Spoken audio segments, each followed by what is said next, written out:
Bonjour, je suis Louise Mercier et aujourd'hui, je suis en compagnie de Stéphanie Etu qui va nous aider qui aide les gens, qui aide n'importe qui, je pense. Elle me Surtout corrigera les coachs, surtout les coachs, les entrepreneurs, principalement.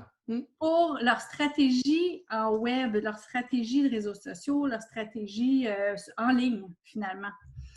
Et Stéphanie, tu fais ça depuis plus de 18 ans, là. Ouais, j'ai commencé sur le web, j'ai découvert le web en 99, pendant que j'ai fait mon stage de fin de bac en marketing du tourisme. J'étais à Chapais, à la baie James, en plein mois de février, avec pas de motoneige à ma disposition, donc il n'y avait rien d'autre à faire. On réfléchit dans ce temps-là, hein? OK. Puis j'ai découvert le web par les salles de chat pour les vieux de la vieille, MIRC, des trucs comme ça, ICQ, des choses en genre. Donc, puis je suis devenue accro. J'avais déjà une Ah passion oui! pour le marketing, mais là, c'est venu se coupler avec le web. Puis voilà, ça a tout de suite donné envie de démarrer ma propre entreprise. Puis j'ai commencé à temps plein comme entrepreneur web en 2003, en En 2003, hey, ça fait fait. 17 ans à temps plein. Ouais. Wow! Puis les noms que tu as nommés, écoute, ça m'a sonné des cloches parce que je me rappelle, mon conjoint puis moi, on était sur un chat à un moment donné, mais avec Mhm. notre modem 54K. Parce que là, on On était était hot, patient, là. hein? Hey! Puis là, il fallait qu'on enlève la deuxième ligne du téléphone aussi, là, tu sais, pour être sûr que ça raccroche pas, là. Ouais. Oh my God! Fait que tu as commencé en plus à Chapais. Seigneur! Ouais. OK, tu as eu cette idée-là là-bas par toi-même ou tu avais vu des gens faire ça? Mais en fait, j'ai découvert là-bas, j'ai passé 3 mois à peu près là-bas, j'ai découvert l'univers du web là-bas. Après ça, je suis tombée sur un livre d'un médecin québécois qui a écrit un livre qui s'appelle Make Your Site Sell, qui était un des précurseurs du marketing en ligne et qui était québécois, et qui était médecin. C'était comme tellement plein de choses improbables avec un livre écrit en anglais. Puis j'ai dévoré ça, puis c'est de là qu'est partie ma passion pour commencer à faire des tests moi-même, puis à commencer à générer des revenus par le web. Puis plus tard, je suis passée à l'enseigner et à accompagner les autres entrepreneurs à en faire de même, en fait. Wow! Puis là, toi, tu vis de ça, mais tu montres aux autres à vivre de ça. C'est ça, dans le Oui, fond. OK. oui. Parce qu'on s'entend que tu as été précurseur de ça. Puis, dans le fond, tu es en arrière-plan. Fait que de quelle façon exactement tu peux aider les gens, justement, à faire leur arrivée sur le web, là? Ben, en fait, je travaille surtout avec des gens qui ont déjà des services à vendre. Donc, ils sont souvent en affaires depuis quelques années, mais qui commencent sur le web ou qui veulent faire une transition vers le web. Un des points communs, c'est souvent que les gens sont tannés de vendre leur temps contre de l'argent. Donc, 1 heure à la fois. Ils veulent passer à des formations en ligne ou des forfaits ou des choses comme ça. Donc, j'aide sur 2 plans principalement. Le premier, c'est de développer l'offre de services en ligne, donc l'adapter pour le web. Puis, la deuxième, c'est de bâtir toute la stratégie de visibilité autour de ça ensuite pour qu'il y ait des gens qui achètent, évidemment, par le OK. web. Ah, wow! OK. Puis j'imagine, là, il y a plein d'entrepreneurs là, avec ce qu'on vient de vivre aussi par rapport à la quarantaine qui se disent OK, il faut que je vois ça autrement. Qui ont sûrement communiqué avec toi aussi là, pour voir comment ils pourraient faire un changement, même s'ils ne sont pas échappés, là, ils sont capables de voir ça. Toi, t'as des clients sur plusieurs continents aussi. Oui, j'ai à peu près 40 de ma clientèle qui est au Québec, puis 60 en Europe. Donc, ben, Europe et un peu partout dans la francophonie, mais principalement en Europe. Ouais. OK, parce que là, en ce moment, avec le podcast, on est dans 12 pays, puis OK, on est sur 4 continents. Donc, cool. ouais, c'est ça. Fait que ça, c'est bon. Ben, c'est la beauté du web, il y a pas de limite, hein, quand on Hum, offre un service qui peut être envoyé en ligne, qui peut se faire à distance.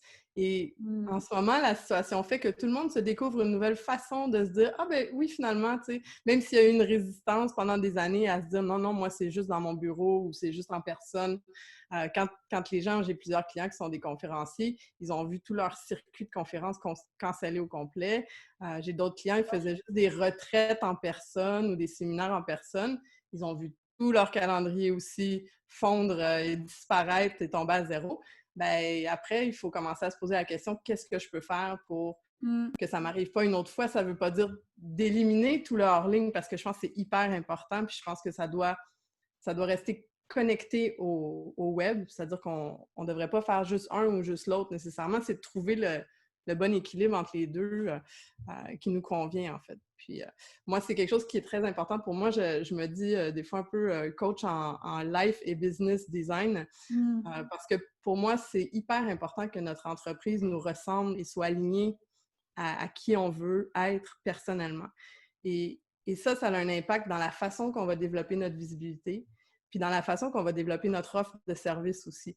Parce que le type de service qu'on va proposer en ligne doit être aligné avec qu'est-ce qu'on a envie comme style de vie. T'sais. Est-ce que je veux travailler 60 heures par semaine? Est-ce que je veux une grosse équipe? Est-ce que je veux une petite équipe? Est-ce que je veux pouvoir être un nomade digital et voyager quand je veux puis que tout se fasse dans mon laptop? Donc, j'amène beaucoup les entrepreneurs à se poser des questions sur qu'est-ce qui est important. J'aimerais tout ça, moi. Mais c'est ça, en fait.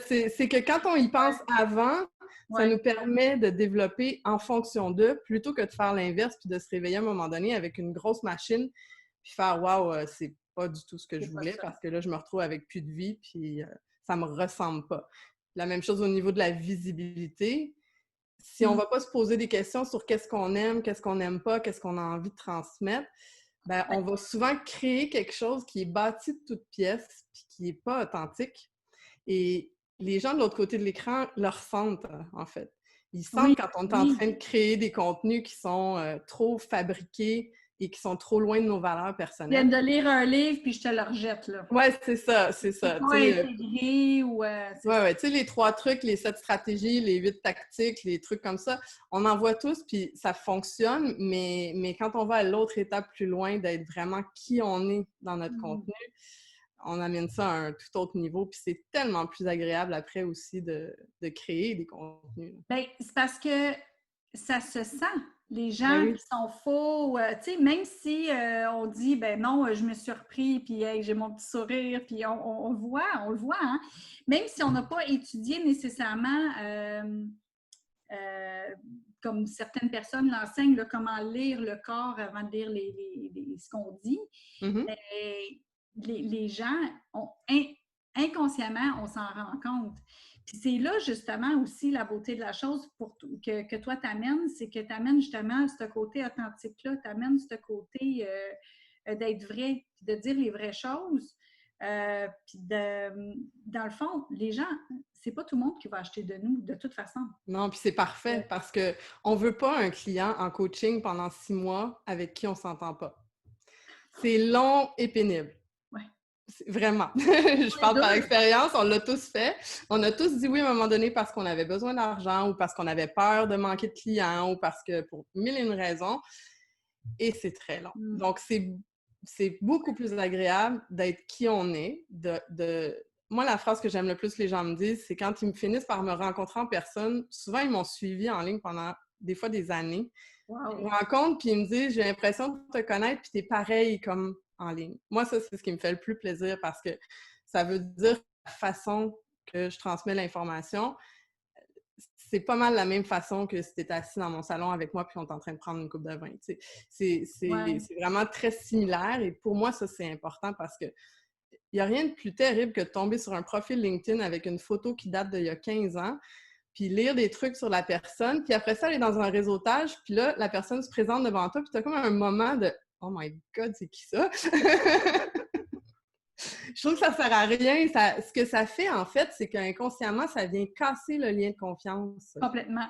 Immédiatement. Et ça, ben, tu sais, c'est la même chose si tu as un site super léché, si toutes tes photos Instagram sont parfaites, mais le lendemain, tu fais un Facebook Live pas maquillé, puis les gens sont même pas capables de te reconnaître. Ouais. Et peut-être qu'il y a un côté il y a eu un petit peu de surfait. Tu sais, c'est correct d'avoir du beau. Je dis pas qu'il faut botcher, excusez l'expression québécoise, je dis pas qu'il faut faire de la mauvaise qualité, mais il faut rester aligné avec qui on est pour faire des contenus qui vont vraiment connecter avec les gens, en fait. C'est clair. C'est clair. Dirais-tu que, parce que là, des fois, là, on entend parler d'authenticité, là, puis des fois, moi, je vois des affaires passer sur les réseaux sociaux, puis je me dis, hey, t'étais pas obligé d'aller jusque-là. Hein? Tu sais, à un moment donné, là, Tu sais, c'est comme trop personnel. Mhm. Tu sais, à Ouais. un moment donné, tu dis, OK, il y a authentique, puis se livrer. Tu sais, à un moment donné, il y a Mais une... je pense qu'il y en a qui apprennent qu'il faut aller aussi loin parce que c'est la façon de connecter avec les gens. Euh, Puis c'est pas toujours le cas. Des fois, ça fait ce qu'on appelle en anglais un backfire. C'est justement cette réaction de dire wow, OK, là, c'était un peu trop. Ouais. Pourquoi? Puis souvent, quand on a cette réaction-là, c'est parce qu'on a l'impression que l'autre personne tombe dans la victimite. On a Ah, l'impression qu'elle prend une posture de victime et donc elle n'est plus dans son leadership, elle n'est plus dans sa puissance et on n'aime pas ça de travailler avec quelqu'un qui est dans la victimite parce que si ouais. on veut chercher quelqu'un pour nous accompagner, pour aller plus loin dans quelque chose, on veut que la personne soit plus loin que nous déjà. On ne veut pas Ouais. sentir qu'elle se sent écrasée ou etc. Il y a ce type-là, puis il y a l'autre type de gens qui utilisent ça pour créer des histoires de pauvreté à richesse instantanée. Là. Je vivais dans mon auto, j'étais sans abri, tout allait mal, je venais de me divorcer, je prenais de la coke, puis tout ça. Puis le lendemain, j'ai eu une opportunité et je suis devenue millionnaire sur le web et j'ai acheté ma Porsche devant 3 palmiers. Il y a Mais on comme peut cette... dire que ça a pris 12 ans. Oui, mais c'est souvent ça, tu sais. Des fois, c'est entre le moment du 0 puis du million, des fois, c'est court, mais des fois, c'est que derrière, il y a 20 ans d'expérience à faire, tu sais. Donc, il y a malheureusement... Mais là, on n'est plus dans de l'authenticité quand c'est ça, en fait. C'est de la fabrication d'histoires. Le storytelling, c'est très, très puissant. Moi, c'est quelque chose que j'ai étudié énormément parce que j'adore ça. Mais il faut que ce soit bien fait parce que si Ouais. l'élément authenticité prend le bord, ça passe pas. Ça passe juste Non, pas. c'est Les ça. gens le ressentent. Mm. Puis l'authenticité, ben, dans le storytelling, il y en a qui en laissent aussi, puis il y en a qui en rajoutent. Tu sais, C'est ça. C'est ça. c'est ça. Mais Fait après, c'est une question de est-ce que tu es capable de dormir le soir, tu sais. ouais, c'est ça. Puis il y en a que non. Mais moi, ce qui me fâche, c'est quand je vois qu'il y a des personnes fausses comme ça qui réussissent quand même. Mhm. Tu sais, Mais oui, puis c'est vrai, c'est fâchant. ouais. Il y a, il y a aussi une différence entre les hommes et les femmes là-dedans, je pense. Je pense que les hommes ont beaucoup moins peur de présenter leur succès. Les femmes ont une grande peur encore de dire qu'elles réussissent parce qu'il y a encore des... Tu sais, c'est encore mitigé. C'est pas nécessairement bien reçu. Tu sais, il faut rester sage dans notre coin parce qu'on a appris ça quand on était petite. Je pense qu'il y a un écart entre les deux, là. Mais ouais, c'est ça. C'est pas Hmm. une situation très, très agréable. Mais je pense que les gens... Il y a aussi, par contre, un phénomène sur le web de gens qui flashent beaucoup des chiffres très gros. Ouais. Et il y en a que c'est vrai, absolument. Oui, oui, Il y en oui. a d'autres que c'est des vrais chiffres, mais ils ne nous parlent surtout pas de la marge de profit. Et il faut faire une très, très grande différence entre le chiffre d'affaires et la marge de profit. Parce que Oui, quelqu'un peut faire 1 million puis en dépenser 950 000 pour se rendre à son million, puis un autre peut faire 500 000 sur 100 000 de budget, puis il en reste 400 000 dans ses poches. Donc, exactement. il faut faire très, très attention aux chiffres qu'on voit sur le web. Il faut arrêter, en fait, de se comparer aussi. Il faut Mhm. arrêter la course au like, aux j'aime, parce que moi, ça, c'est ce que j'appelle la micro-gratification instantanée, mais ça veut rien dire du tout. Moi, je connais des gens qui font dans les multiples chiffres avec une liste de peut-être 1000 abonnés sur leur liste Wow. courriel. Puis d'autres qui vont faire, qui ont 1 million de fans sur leur page, mais quand ils publient quelque chose, il y a 3 j'aime, tu sais. Donc, c'est facile aussi de fabriquer des statistiques sur le web, malheureusement. Il y a beaucoup de gens qui se sont achetés des fans, il y a beaucoup de gens qui ont acheté des critiques, des avis, des trucs comme ça. C'est facile à faire en ce moment. Est-ce que c'est payant? Moi, je considère que non, parce qu'en bout de ligne, ça dilue tout. Puis ça attire pas, c'est des faux chiffres. Donc, c'est ça. Je pense que les gens sont rendus assez critiques et assez intelligents pour ressentir quand c'est vrai puis quand ça ne l'est pas. Ben, de plus en plus, je sens que les gens sont méfiants de certaines choses Mm-hmm. parce qu'il y a eu beaucoup de marketing qui se ressemblent Mm-hmm. avec les tunnels de vente et tout. Fait que, tu sais, à un moment donné, tu te dis, OK, si je me mets en tant que quelqu'un qui veut se faire une publicité, là, si je me dis, bon, OK, si je me pars un tunnel de vente pour que ça soit authentique, pour que ça soit pas pushy, pour que ce soit aussi que les gens veuillent m'acheter, qu'ils veulent vraiment acheter mon service, puis qu'après ça soit trippant ensemble. L'authenticité, il faut qu'elle soit solide, là. Ouais. solide, là. Ouais. Ouais. Oui, puis il y a des lignes très, très fines de dire où est-ce que je mets de la rareté, parce qu'on le sait que dans un lancement, s'il n'y a aucun effet de rareté, ça marche moins. S'il n'y a pas de date limite, ça fonctionne moins. C'est sûr. Mais il faut vraiment venir voir en dedans de nous qu'est-ce qui est aligné avec nous et se dire, ben moi, dans cette méthode-là de super lancement à la Jeff Walker, là, c'est dire, moi, dans ça, qu'est-ce que j'aime pas, puis jusqu'où je suis prêt à aller, puis jusqu'où je suis pas prêt à aller. T'sais. Moi, par exemple, le courriel qui est envoyé 24 heures après la fermeture des ventes pour dire notre serveur a crashé, on vous réouvre 24 heures. Même si c'est vrai, envoie-les pas! Sans commentaire, tu sais, mais il y en a qui sont confortables de le faire parce qu'ils savent que ça va augmenter leur vente, puis c'est correct, tu sais, ceux qui choisissent de le faire, ben c'est correct. Moi, personnellement, c'est quelque chose qui me pue au nez, j'aime pas ça, donc je choisis de faire autrement. Puis, moi, personnellement, je sais que dans la croissance de mon entreprise, ça peut avoir ralenti mon succès à certains endroits parce que j'ai pas utilisé plusieurs tactiques qu'on me disait d'utiliser. Quand on étudie auprès de certains webmarketeurs américains, là, c'est intense, là, tu sais, des compteurs qui disent qu'il te reste 10 minutes pour acheter, puis sinon, ça va disparaître dans... Puis là, tu fais refresh tu rafraîchis la page, puis t'as un autre 10 minutes. Moi, je trouve que c'est prendre les gens pour des cons à un moment donné, puis ben voilà, ça fonctionne pas. Donc, mais c'est ça, c'est vraiment d'aller... En même temps, on ne peut pas juger ceux qui décident de le faire nécessairement parce qu'il y en a qui sont confortables avec ça et qui attirent des clients qui sont confortables avec ça. Aussi. Donc, tu sais, il faut voir où est-ce qu'on a envie d'aller, qu'est-ce qui nous convient, qu'est-ce qui ne nous convient pas. Puis ça, c'est en observant un peu ce qui se fait, puis se dire, ben, OK, ça, je ne veux pas aller là, ça, je veux aller là, ça, je suis prête, ça, non. Puis après, on peut se construire quelque chose qui nous ressemble vraiment, en fait. Puis être vrai, puis être authentique, c'est-tu aussi de montrer beaucoup ta vie personnelle ou c'est vraiment Mais encore là, c'est un choix parce que c'est de se dire, moi, dans mon authenticité, jusqu'où je veux aller, puis qu'est-ce que je veux pas partager. Je dis souvent à mes clients, c'est pas nécessaire de mettre une photo de vous en train de pleurer en dessous de la table une journée que ça va pas. C'est pas obligé non plus de mettre des photos de vos enfants dans le bain sur Facebook. C'est de se poser la question, qu'est-ce que j'ai envie que ma communauté sache de moi? Jusqu'où j'ai envie d'aller, avec quoi je suis confortable ou pas confortable, et d'y aller comme ça. Moi, personnellement, si je prends l'exemple de Facebook, j'utilise autant mon profil que ma page pro.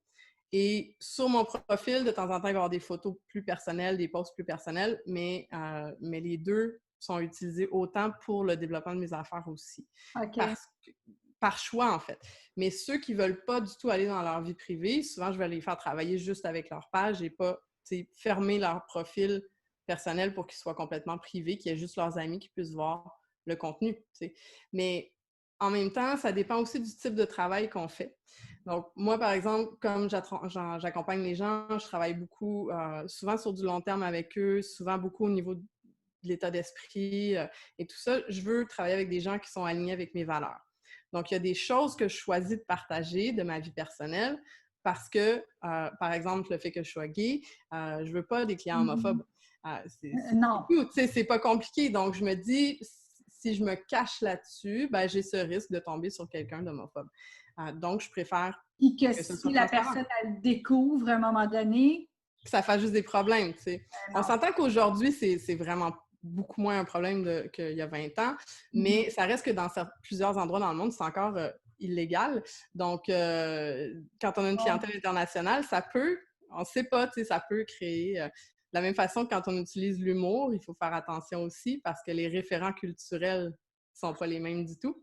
Et quelque chose qui est drôle au Québec peut être... non, c'est autre chose, c'est des... C'est ça. Okay. Non, mais c'est ça. Donc, il faut y aller aussi selon qu'est-ce que j'ai envie que ma communauté... Parce que je pense que c'est important de partager des facettes de nous.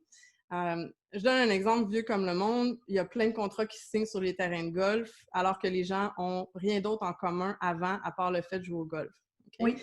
Et le fait de connecter sur quelque chose comme ça nous amène à dire oui, à entendre parler d'une offre de service. Okay? Donc, des fois, c'est intéressant de partager certaines de nos passions, de nos hobbies. Moi, par exemple, j'adore le café. Je fais souvent des posts qui ont rapport avec ça. Ouais, j'adore la bouffe. Love coffee. Oui, ça c'est mon chandail Life is good.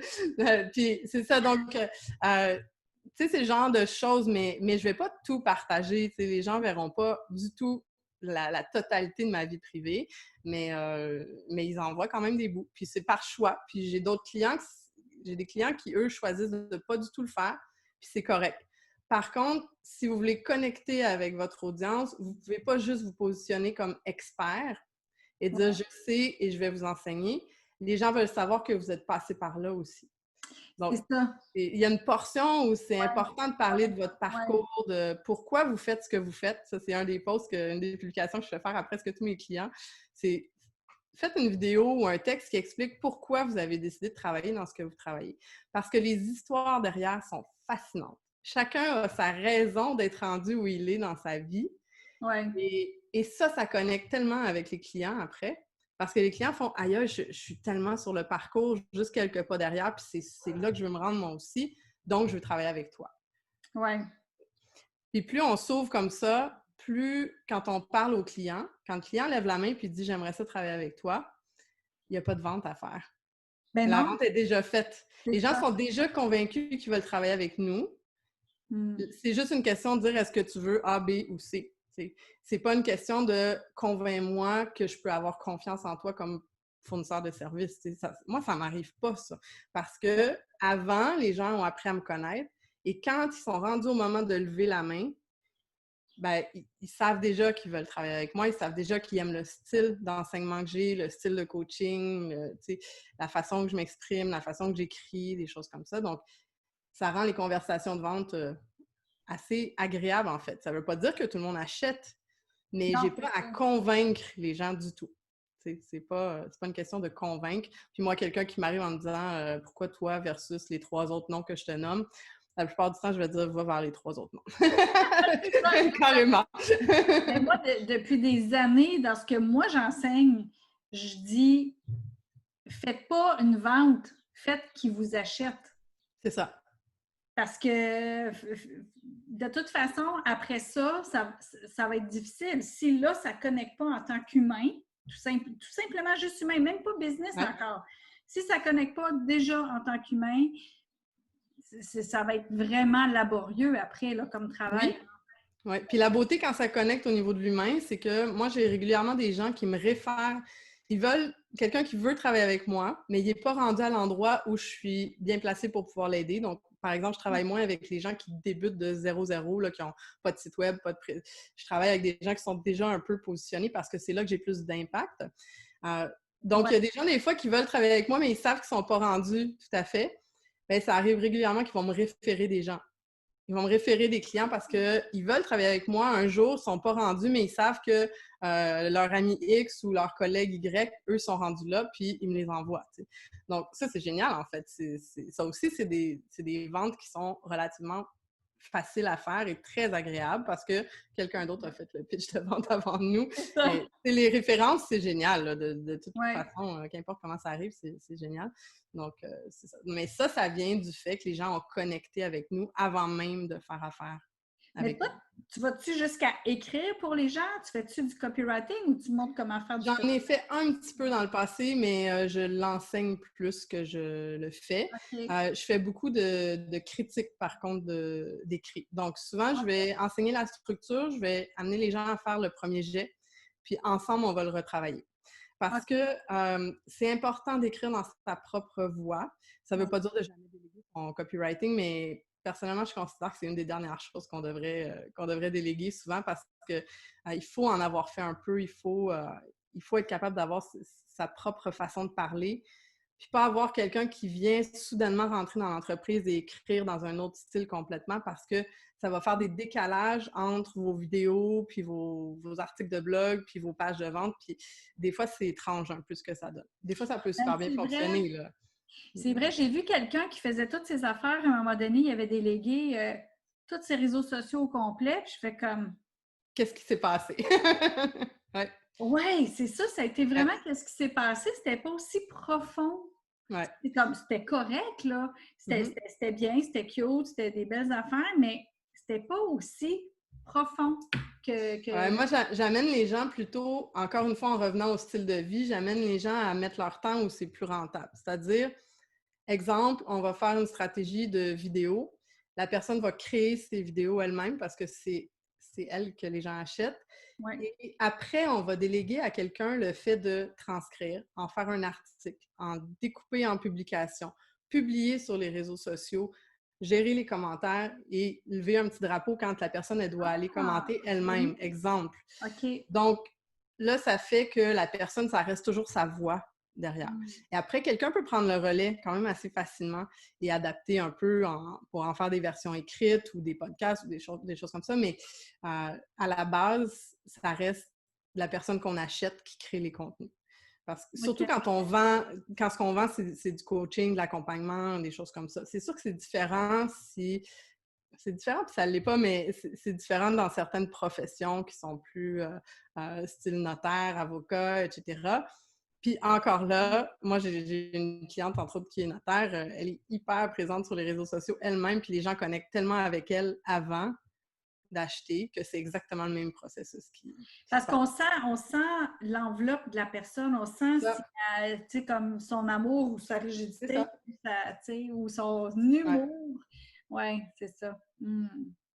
Ah, c'est cool! C'est cool. Fait que toi, dans le fond, c'est que tu vas prendre la personne avec toute sa personnalité, toute son authenticité, puis tu vas sortir les forces, dans le fond, de la Ouais. personne pour le mettre de l'avant. Mais que la personne elle soit capable aussi de regarder elle-même où, qu'est-ce qu'elle doit mettre de l'avant. C'est ça. Oui, Ah! puis voir nos propres forces, on est toujours assez mauvais là-dedans. C'est très, très important d'avoir un regard extérieur parce que quand on essaie d'écrire, par exemple, notre propre biographie, moi, je fais un processus d'entrevue avec mes clients que j'ai appris en storytelling pour les amener à me raconter sous forme de vidéo. Puis après, ils peuvent aller l'écrire à partir de ça. C'est beaucoup plus facile parce qu'il sort des petites perles extraordinaires. Mais quand on s'assoit nous-mêmes devant une feuille puis on essaie d'écrire notre parcours, là, on est tellement en train d'écrire un CV plate, là, la C'est plupart du ça, temps. exact. Là. On linéaire. C'est ça, on oublie plein de trucs, on pense pas à ce qui est important puis ce qui va connecter avec le client. Alors que sous forme de conversation, des fois, je dis aux gens, inviter une amie à prendre un café, puis dis-lui, pose-moi des questions sur mon parcours, puis on va enregistrer, puis je vais écrire après ça. Ça, c'est souvent une très bonne façon aussi de le faire pour que ça sorte très naturellement et que ce soit plus senti que quelque chose qui est trop cérébral, pensé stratégiquement, là, en fait. Oui, c'est ça, parce que, écoute, des fois, on ne voit pas nos réussites aussi, hein? Non, On voit non. pas. Moi, des fois, il faut que je relise mon CV pour dire J'ai fait tout ça. je serais gênée devant quelqu'un de même parce que je trouve que c'est beaucoup. Ouais. Moi, je trouve pas que c'est beaucoup. Tu sais, c'est comme je On l'ai est fait très, très bon pour mettre le pas. nez très longtemps dans nos échecs, mais on est Ah, très mauvais pour célébrer nos succès très souvent, les femmes en particulier. c'est ça. On a cette tendance, malheureusement, à me nuiser. Non, c'est correct, j'ai fait. Je passe au prochain objectif. Tu sais, puis, Exactement. il n'y a pas célébrer nécessairement. Alors que si on se plante sur quelque chose, on va passer 6 mois à l'analyser, puis à déprimer, puis à se dire « Oh mon Dieu, je suis finie, puis je suis plus bonne à rien. » Puis ça peut aller dans une spirale extrême. Là. Donc, c'est ça, c'est d'apprendre à renverser un petit peu la La situation. vapeur. Ah, y a-tu. J'ai une dernière question par rapport à justement l'authenticité et tout ça. Est-ce qu'il y a certaines personnes que justement, ceux qui ont de la difficulté à mettre leur victoire puis leur réussite en avant, est-ce qu'il y a quelque chose qui peut faire pivoter ça justement pour arriver à le mettre de l'avant sans avoir l'air de se péter les bretelles, mettons? Bien, une façon assez simple, c'est une technique qui est enseignée en anglais à la base, ça s'appelle du humble brag, c'est-à-dire de se vanter humblement. Ça passe très bien sur les réseaux sociaux, puis c'est amusant à faire de temps en temps. C'est quand on reçoit, par exemple, un témoignage d'un client, au lieu de juste publier le témoignage, c'est d'aller ajouter un contexte, de dire « Wow, je suis vraiment touchée d'avoir reçu ça parce que, puis d'expliquer le pourquoi. » Okay. Et ça, c'est une façon de le mettre en contexte qui va passer très, très bien habituellement. Puis après, ben, c'est aussi de prendre le temps de lister toutes nos victoires, les prix qu'on a gagnés, les trucs qu'on a accomplis, puis de partir du plus loin qu'on est capable, puis d'en prendre conscience, puis d'essayer de l'incarner le plus possible. Mais Après, c'est pas nécessaire de se vanter. C'est pas nécessaire d'étaler ça, en fait. Les gens ont pas tant besoin de savoir votre liste de diplômes et c'est une erreur que beaucoup font, c'est de baser tout leur marketing sur leurs outils plutôt que sur comment ça aide les clients, en fait. Tu sais, les gens qui se disent coach PNL, c'est génial la PNL, c'est hallucinant la PNL, mais il n'y a personne qui sait ce que c'est en dehors de l'univers des coachs.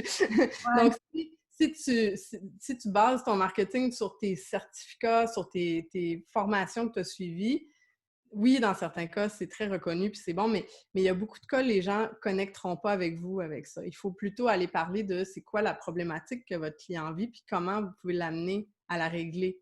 Puis oui, vous allez vous servir de tel outil derrière, mais c'est pas de passer notre temps à parler de nos certificats. Par contre, c'est correct de temps en temps de dire « Ah, je viens de finir une nouvelle formation, c'est cool, j'ai hâte de pouvoir commencer à vous l'offrir. » Puis de le mentionner, tu sais. Ça, encore là, c'est dans un contexte, de dire pourquoi tu as suivi cette formation-là, puis qu'est-ce que ça apporte de nouveau pour tes clients. Puis là, ça va connecter avec les gens, en fait. OK. Dire, je apporte un plus, je pars faire mes connaissances, puis tout ça.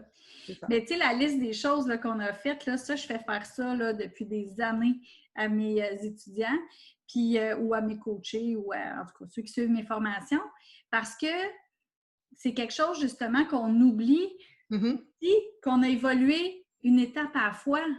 Oui. Parce que je l'ai fait partir de la maternelle, puis même avant la maternelle, s'ils peuvent, là, genre, yes, j'ai fait mon premier but au soccer.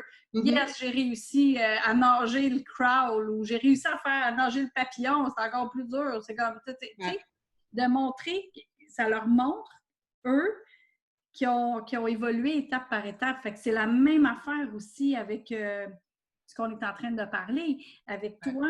C'est que là, on va être bon tout de suite aussi dans notre marketing. On va être bon tout de suite dans tout ce qu'on fait. Oui, puis ça, c'est vrai, c'est un très bon point. On oublie souvent qu'on a peut-être pris 10 ans pour devenir expert dans notre profession, puis on s'attend quand on se lance en ligne qu'en 3 mois, après les 3 premiers posts sur Facebook, on va être une vedette.